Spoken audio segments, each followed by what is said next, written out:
Given the increasing diversity of America's populations, the dangers of sectarianism are greater than ever. Whatever we once were, we are no longer a Christian nation, at least not just. We are also a Jewish nation, and a Muslim nation, and a Buddhist nation, and a Hindu nation, and a nation of non-believers. And even if we did have only Christians in our midst, if we expelled every non-Christian from the United States of America, whose Christianity would we teach in the schools? Would it be James Dobson's or Al Sharpton's? Which passages of Scripture should guide our public policy? Should we go with Leviticus, which suggests slavery is okay, and that eating shellfish is an abomination? Or we could go with Deuteronomy, which suggests stoning your child if he strays from the faith.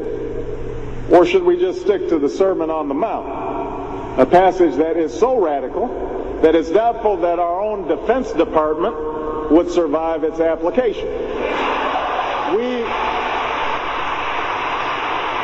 So before we get carried away, let's read our Bibles now. Folks haven't been reading their Bible. Which brings me to my second point.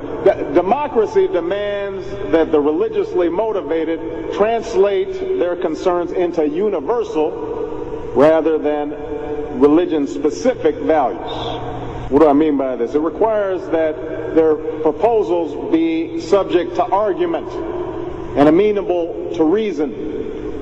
Now, I may be opposed to abortion for religious reasons, to take one example, but if I seek to pass a law banning the practice, I can't simply point to the teachings of my church or evoke God's will. I have to explain why abortion violates some principle that is accessible to people of all faiths, including those with no faith at all. Now, this is going to be difficult for some who believe in the inerrancy of the Bible, as many evangelicals do. But in a pluralistic society, we have no choice. Politics depends on our ability to persuade each other of common aims based on a common reality. It involves compromise, the art of what's possible. And at some fundamental level, religion doesn't allow for compromise. It's the art of the impossible. If God's spoken, then followers are expected to live up to God's edicts, regardless of the consequences. Now, to base one's own life on such uncompromising commitments may be sublime, but to base our policy making on such commitments would be a dangerous thing. And if you doubt that, let me just give you an example. We all know the story of Abraham and Isaac. Abraham's ordered by God to offer up his only son. Without argument, he takes Isaac up to the mountaintop, he binds them to the altar, raises his knife, prepares to act as God commanded. Now, we know things worked out.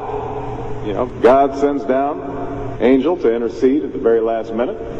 Abraham passes God's test of devotion. But it's fair to say that if any of us leaving this church saw Abraham on the roof of a building raising his knife, we would, at the very least, call the police and expect the Department of Children and Family Services to take Isaac away from Abraham. We would do so because we don't hear what Abraham hears. We don't see what Abraham sees. And so the best we can do is act in accordance with those things that we all see and that we all hear, be it common laws or basic reason. So we have some work to do here. But I am hopeful that we can bridge the gap that exists and overcome the prejudices that all of us to one degree or another bring to this debate. And I have faith that millions of believing Americans want that to happen. No matter how religious they may be or may not be, people are tired of seeing faith used as a tool of attack.